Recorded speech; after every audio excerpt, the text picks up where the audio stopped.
মাকুম বিধান পৰিষদত প্ৰবাল চেতিয়াই বিতৰণ কৰিলে 10খনকৈ ই-ৰিক্সা। অগপ দলৰ নেতা প্ৰবাল চেতিয়াৰ নিৰ্বাচনী ৰণনীতি। ৰাজ্যত সমাগত পঞ্চায়ত নিৰ্বাচন ঠাই বিশেষে শাসক বিৰোধী ৰাজনৈতিক দলে আৰম্ভ কৰিবলৈ ধৰিছে ৰণনীতি কৌশল। তাৰ সমান্তৰালভাৱে 2026 বিধানসভা নিৰ্বাচনৰ বাবে এইবাৰ তৎপৰ হোৱা দেখা গ'ল অসম গণ পৰিষদ দলৰ মাকুম বিধান পৰিষদৰ সভাপতি প্ৰবাল চেতিয়াক।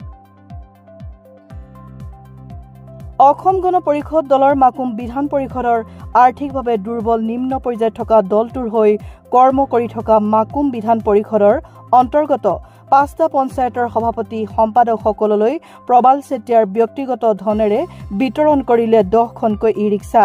ইয়াৰ উপৰি প্ৰতিমাহে মাকুম বিধান পৰিষদৰ অন্তৰ্গত বাকীবোৰ গাঁও পঞ্চায়তৰ সভাপতি সম্পাদকসকলকো প্ৰবাল চেতিয়াই দলৰ স্বাৰ্থত স্বাৱলম্বী হোৱাকৈ একোখনকৈ ই-ৰিক্সা প্ৰদান কৰিব বুলি কোৱাৰ লগতে বুথৰ সভাপতি সম্পাদককো তেনেকৈয়ে পৰ্যায়ক্ৰমে ই-ৰিক্সা প্ৰদান কৰিব বুলি উপস্থিত ৰাইজক অৱগত কৰে।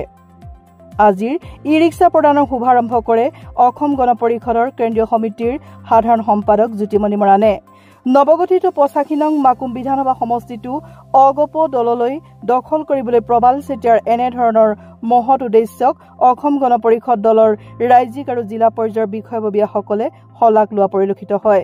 ই-ৰিক্সা বিতৰণ কাৰ্যসূচীত উপস্থিত থাকে অগপ কেন্দ্ৰীয় সমিতিৰ সাধাৰণ সম্পাদক জ্যোতিমণি মৰাণ, অগপ তিনিচুকীয়া জিলা সভাপতি প্ৰবীণ দত্ত, জিলা সম্পাদক প্ৰদীপ ফুকন, মৰাণ স্বায়ত্তশাসিত পৰিষদৰ শিক্ষা বিভাগৰ কাৰ্যবাহী সদস্য সুমেশ্বৰ মৰাণ, অগপ তিনিচুকীয়া বিধান পৰিষদৰ সম্পাদক ইমৰান হুছেইন, অগপ কৃষক পৰিষদ জিলা সভাপতি প্ৰশান্ত হাতীবৰুৱা, অসম যুৱ পৰিষদ তিনিচুকীয়া জিলা সম্পাদক পল্লৱজ্যোতি বৰা, অগপ কেন্দ্ৰীয় সাংগঠনিক সম্পাদক স্বপন মজুমদাৰ, মাকুম বিধান পৰিষদৰ সম্পাদক কৃষ্ণ কমল দহোটীয়া, অসম মহিলা পৰিষদ মাকুম বিধান পৰিষদৰ সম্পাদিকা শিখা দাস, অসম যুৱ পৰিষদ মাকুম বিধান পৰিষদৰ সভাপতি মিণ্টু গোহাঁই আৰু অগপ জ্যেষ্ঠ কৰ্মী বিনয় দত্তই।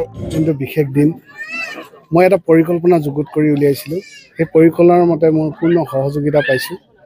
যিহেতু মাকুম বিধান পৰিষদ এটা নতুন সমষ্টি নিৰ্বাচন আয়োগে প্ৰদান কৰিলে, এই সমষ্টিটোত যিমানখিনি আমাৰ অসম গণ পৰিষদৰ 14টা আঞ্চলিক সমিতিয়ে গঠিত মাকুম বিধান পৰিষদ, এই বিধান পৰিষদৰ পোনপ্ৰথমে আমি 5টা পঞ্চায়তৰ সভাপতি সম্পাদকক আমি ই-ৰিক্সা প্ৰদান কৰিছোঁ, তেখেতসকল স্বাৱলম্বী হ'ব পৰাকৈ।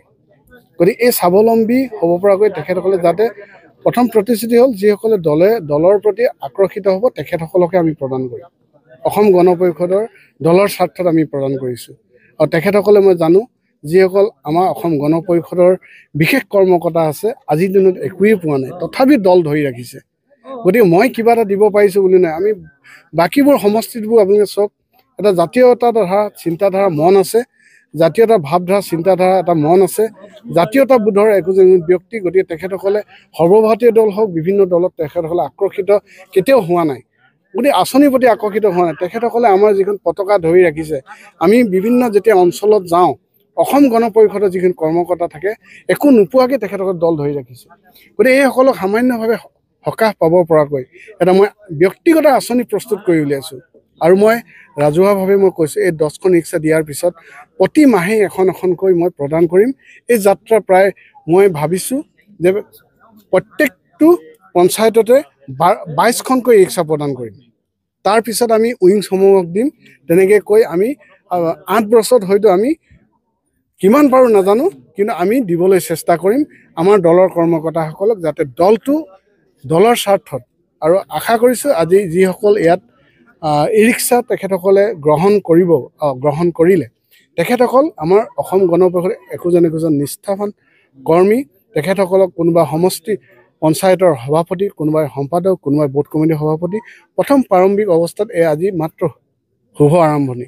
ৰাইজে কৰা মন এটা সৰুৰ পৰাই পুহি ৰাখিছোঁ। গতিকে তেখেতসকলে যদি এটা পৰিয়ালৰ পোহপালনৰ ক্ষেত্ৰত ইয়াত সুবিধা হোৱাৰ নিমিত্তে আজি ৰিক্সা প্ৰদান কৰোঁ। যে প্ৰতি বছৰে যিটো শিক্ষিত নিবনুৱা শিক্ষিত যুৱকসকল পঢ়ি শুনি যিখিনি ওলাই গৈছে, মেডিকেল ক্ষেত্ৰতে হওক, ইঞ্জিনিয়াৰিং ক্ষেত্ৰতে হওক, ইউনিভাৰ্চিটি লেভেলতে হওক, চৰকাৰে প্ৰথম কথা হ'ল কি সংস্থাপন দিয়াৰ ক্ষেত্ৰত কিমান দিব? 20% দিব।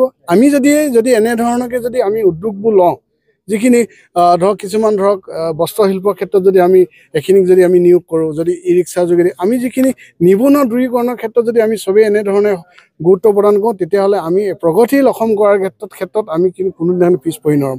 কিন্তু প্ৰথম কথা হ'ল কি, আমি যদি কিবা এটা কৰিবলৈ বিচাৰোঁ, তেতিয়াহ'লে প্ৰথম কথা হ'ল কাম কৰা হেঁপাহ আৰু মন থাকিব লাগিব।